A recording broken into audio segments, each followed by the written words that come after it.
ഇപ്പോൾ നമ്മുടെ കേരളത്തിൽ ആദ്യത്തെ മന്ത്രിസഭ എന്ന് പറഞ്ഞാൽ കമ്മ്യൂണിസ്റ്റ് മന്ത്രിസഭയാണ്. 1957 EMSന്റെ നേതൃത്വത്തിൽ വന്നത്. അപ്പോൾ അന്ന് ആ മന്ത്രിസഭ വീണ അല്ലെങ്കിൽ വീഴ്ത്തി എന്ന് പറയുന്നതിന് വിമോചന സമരം ഒരു കാര്യമായിട്ടുണ്ട്. അതുപോലെ വിദേശ ശക്തികളും അതിൽ ഇടപെട്ടിട്ടുണ്ട് കമ്മ്യൂണിസ്റ്റ് ഭരണം ഇല്ലാതാക്കാൻ. അത് 2 വർഷത്തിന് ശേഷം മന്ത്രിസഭ ഇല്ലാണ്ടായി. അതുപോലെ ഇപ്പോൾ അവസാനത്തെ അവസാനത്തെ പറഞ്ഞാൽ എന്നത്തേക്കുമായുള്ള ഇപ്പോഴത്തെ അവസാനത്തെ മന്ത്രിസഭ ഈ അടുത്താണ് കേരളത്തിൽ ഇല്ലാതായത്. അതിന് ഇത് രണ്ടിൻ്റെ പിന്നിലുള്ള എന്തെങ്കിലും സമാനമായ കാരണങ്ങളോ അല്ലെങ്കിൽ രണ്ടിനും തമ്മിലുള്ള വ്യത്യാസം എന്താണ്? 57 EMS മന്ത്രിസഭ, അതായത് ബാലറ്റിലൂടെ ഇന്ത്യയിൽ ആദ്യമായിട്ടൊരു കമ്മ്യൂണിസ്റ്റ് ഭരണകൂടം വരികയാണിരുന്നത്. അപ്പോൾ അതിനെ ഇന്ത്യയിലെ കമ്മ്യൂണിസ്റ്റുകൾ മാത്രമല്ല ഉറ്റുനോക്കിയത്, ലോകം മുഴുവൻ ഉറ്റുനോക്കി എന്നുള്ളതാണ്. കാരണം 1917 റഷ്യയിൽ വിപ്ലവം ഉണ്ടാകുന്നു.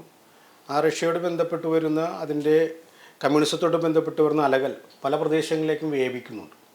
അപ്പോൾ അതിൻ്റെ വ്യാപനത്തോട് ബന്ധപ്പെട്ടാണല്ലോ പിന്നീട് ബ്രിട്ടീഷുകാർക്കെതിരെയെല്ലാം കമ്മ്യൂണിസ്റ്റ് ആശയങ്ങൾ ഈ ഏഷ്യയുടെ ഇത്തരം പ്രദേശങ്ങളിലെല്ലാം പ്രചരിക്കുന്നത്.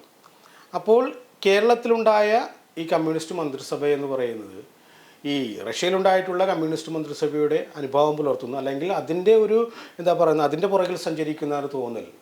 റഷ്യയിൽ കമ്മ്യൂണിസ്റ്റ് മന്ത്രിസഭ ഉണ്ടായത് ഈ ഇലക്ഷനെ കൂടിയല്ല അല്ല വിപ്ലവത്തിൽ കൂടിയായിരുന്നു അധികാരം പിടിച്ചെടുത്താണ്. ബോൾഷെവിക് വിപ്ലവം ലെനിനോടൊക്കെ ബന്ധപ്പെട്ട് 1917 ഒന്നാം ലോക മഹായുദ്ധം നടക്കുന്ന സമയത്ത് റഷ്യ ആ സമയത്ത് പിൻവാങ്ങുന്നുണ്ട്. യുദ്ധത്തിൽ നിന്ന് പിൻവാങ്ങിയിട്ടാണ് പിന്നെ സാർ ചക്രവർത്തിമാർക്കെതിരെ പ്രവർത്തിക്കുന്നത്. 1917 റഷ്യ ഒന്നാം ലോക മഹായുദ്ധത്തിൽ പിൻവാങ്ങുമ്പോഴാണ് 17 അമേരിക്ക ഒന്നാം ലോക മഹായുദ്ധത്തിലേക്ക് വരുന്നത്. അപ്പോൾ അവരവിടെ അവരുടേതായിട്ടുള്ള ഒരു ഭരണക്രമം ബോൾഷെവിക് വിപ്ലവങ്ങൾ ഉണ്ടാകുന്നു, അല്ലെങ്കിൽ കമ്മ്യൂണിസത്തോട് ബന്ധപ്പെട്ട് വരുന്ന ഒരു രീതിയിലേക്ക് മാറുന്നു. പിന്നീട് രണ്ടാം ലോക മഹായുദ്ധത്തിലേക്ക് ഒരു USSR എന്ന് പറയുന്ന അല്ലെങ്കിൽ ഒരു ശക്തമായ ഒരു വിഭാഗമായിട്ടാണ് അവർ കടന്നു വരുന്നത്. അപ്പോൾ ഈ കമ്മ്യൂണിസ്റ്റ് അലകൾ കേരളത്തിലേക്ക് വരുമ്പോൾ നമ്മൾ മനസ്സിലാക്കേണ്ടത് ഈ 57 എന്ന് പറയുന്ന കാലഘട്ടത്തിന് പ്രത്യേകതയുണ്ട്. അതായത് ശീതയുദ്ധമാണ്. രണ്ടാം ലോക മഹായുദ്ധം കഴിഞ്ഞു, UN ഉണ്ടാകുന്നു. അതിൻ്റെ ഭാഗമായിട്ടെല്ലാം തന്നെ ലോകം മുഴുവൻ അല്ലെങ്കിൽ ലോകത്തിലെ പ്രധാന രാജ്യങ്ങളെല്ലാം തന്നെ 2 വിരുദ്ധ ശക്തികൾക്ക് കീഴിൽ അണിനിരക്കുന്ന പോലെയുള്ള ഒരു പ്രതീതി ജനിപ്പിച്ചുകൊണ്ടാണ് ശീതയുദ്ധം മുന്നോട്ട് പോകുന്നത്. കുറേ രാജ്യങ്ങൾ അമേരിക്കക്കാരെ അല്ലെങ്കിൽ മുതലാളിത്ത സംസ്കാരത്തെ സപ്പോർട്ട് ചെയ്യുമ്പോൾ കുറേ രാജ്യങ്ങളെല്ലാം റഷ്യയോട് ബന്ധപ്പെട്ട് വരുന്ന കമ്മ്യൂണിസത്തെ അല്ലെങ്കിൽ സോഷ്യലിസ്റ്റ് മനോഭാവത്തെ സപ്പോർട്ട് ചെയ്തുകൊണ്ടാണ് പോകുന്നത്. അപ്പോൾ കേരളത്തിലുണ്ടാകുന്ന കമ്മ്യൂണിസ്റ്റ് മന്ത്രിസഭ എന്ന് പറയുന്നത് ബ്രിട്ടനെയും അമേരിക്കയും സംബന്ധിച്ച് റഷ്യയുടെ കമ്മ്യൂണിസത്തിൻ്റെ വ്യാപനമായിട്ടാണ് കണക്കാക്കിയത്. അപ്പോൾ അവർ മനസ്സിലാക്കുന്ന ശീതയുദ്ധത്തോട് ബന്ധപ്പെട്ട് വരുന്ന അവരുടേതായിട്ടുള്ള കുറേ ആശയങ്ങളുണ്ട്. ആ ആശയങ്ങളോട് ബന്ധപ്പെട്ട് അവർ എതിർക്കേണ്ട കുറേ കാര്യങ്ങൾ ഉണ്ടാകുമ്പോൾ തന്നെ ഇന്ത്യയിൽ ഒരു പ്രധാനപ്പെട്ട ഒരു മേഖലയായിട്ട് കമ്മ്യൂണിസം വളരുന്നു. ആ കമ്മ്യൂണിസം വളർന്ന് ഇന്ത്യയൊട്ടേക്കും വ്യാപിച്ചാൽ വരുന്നാളുകളിൽ അതൊരു വലിയൊരു ബാധ്യതയായിട്ട് മാറുമെന്ന് അമേരിക്ക മനസ്സിലാകുന്നുണ്ട്, അതുപോലെ ബ്രിട്ടനും മനസ്സിലാക്കുന്നുണ്ട്. അപ്പോൾ അവരുടേതായിട്ടുള്ള രഹസ്യാന്വേഷണ വിഭാഗങ്ങളുണ്ട്. MI5 എന്ന് പറയുന്ന MI6 എന്ന് പറയുന്ന ബ്രിട്ടൻ്റേതായിട്ടുള്ള രഹസ്യാന്വേഷണ വിഭാഗങ്ങളുണ്ട്. അതുപോലെ തന്നെ അമേരിക്കയോട് ബന്ധപ്പെട്ട് വരുന്ന CIA ഉണ്ട്. ഐസൻഹോവർ എന്ന് പറയുന്ന അവിടുത്തെ പ്രസിഡന്റ് പോലും ഈ ഒരു കാര്യം, അതായത് ഇന്ത്യയിൽ നിന്ന് കമ്മ്യൂണിസ്റ്റ് കമ്മ്യൂണിസ്റ്റ് ഭരണത്തെ ഇല്ലായ്മ ചെയ്യാൻ വേണ്ടി CIA കൽപ്പിക്കുന്നുണ്ട്. അതിൻ്റെ ഭാഗമായിട്ട് അവരുടേതായിട്ടുള്ള ചെയ്തികൾ ഉണ്ടാകുന്നുണ്ട്. ഐസൻഹോവറിനോട് ബന്ധപ്പെട്ട് വരുന്ന CIA അല്ലെങ്കിൽ ആ കാലഘട്ടത്തിൽ അമേരിക്ക ചാർട്ടർ സെക്രട്ടറി പറയുന്നത് ഇത് അവരുടെ ഒരു ഉത്തരവാദിത്വമാണെന്ന് പറയുന്നത്. ആ ഉത്തരവാദിത്വം എന്ന് പറയുന്നത് റഷ്യയുടെ അനുഭാവം പുലർത്തുന്ന ഒരു വിഭാഗം വരുമ്പോൾ അത് സ്വാഭാവികമായും തങ്ങൾക്കെതിരെയാണെന്നാണ് CIA ബന്ധപ്പെട്ട് വരുന്ന അമേരിക്കയുടെ വാദം എന്ന് പറയുന്നത്. അപ്പോൾ ഇത്തരം ചെയ്തികൾ ഉണ്ടാകുമ്പോഴും ഇന്ത്യയിലെ പോലും, അതായത് ഇന്ത്യയിലെ രഹസ്യാന്വേഷണ വിഭാഗം പോലും ഇത്തരം കാര്യങ്ങളെ സഹായിച്ചു എന്നുള്ള രീതിയിലുള്ള ചരിത്ര രേഖപ്പെടുത്തലുണ്ട്.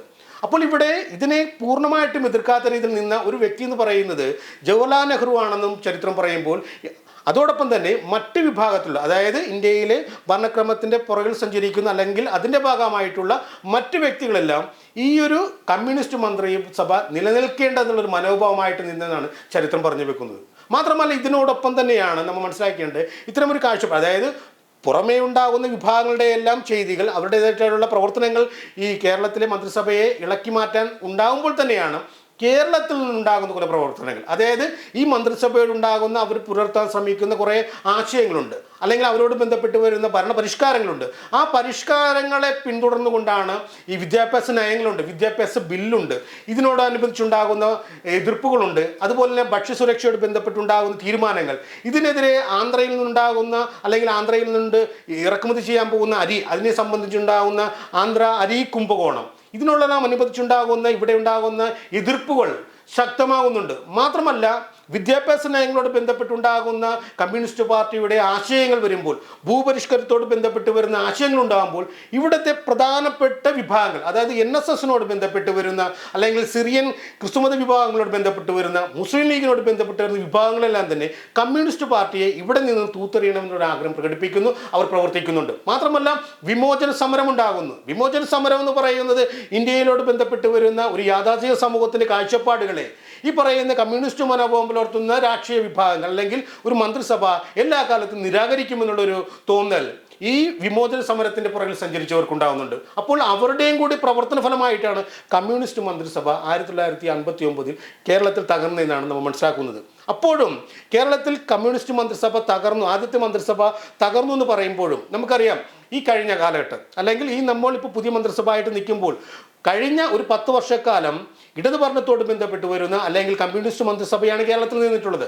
പക്ഷേ ആ കേരളത്തിൽ നിലനിന്ന കമ്മ്യൂണിസ്റ്റ് മന്ത്രിസഭ അവരുടെ ചെയ്തികളുടെ ഭാഗമായിട്ട് തന്നെയാണ് അവർക്ക് അധികാരം പിന്നീട് അല്ലെങ്കിൽ അടുത്തൊരു 5 വർഷത്തേക്ക് അവർക്ക് നീട്ടിക്കിട്ടാതെ പോയത്. പറഞ്ഞു വെക്കുന്നത് മറ്റൊന്നുമല്ല, കേരളത്തിൽ കോൺഗ്രസിൻ്റെതായിട്ടുള്ള ഒരു തരംഗം ഉണ്ടായിരുന്നില്ല. കമ്മ്യൂണിസ്റ്റ് പാർട്ടി ചെയ്തു കൂട്ടിയിട്ടുള്ള കാര്യങ്ങൾ ജനങ്ങൾ തിരിച്ചറിഞ്ഞു എന്നിടത്തുള്ളതാണ് കമ്മ്യൂണിസ്റ്റ് പാർട്ടിയുടെ അധികാരം നഷ്ടപ്പെട്ടത്.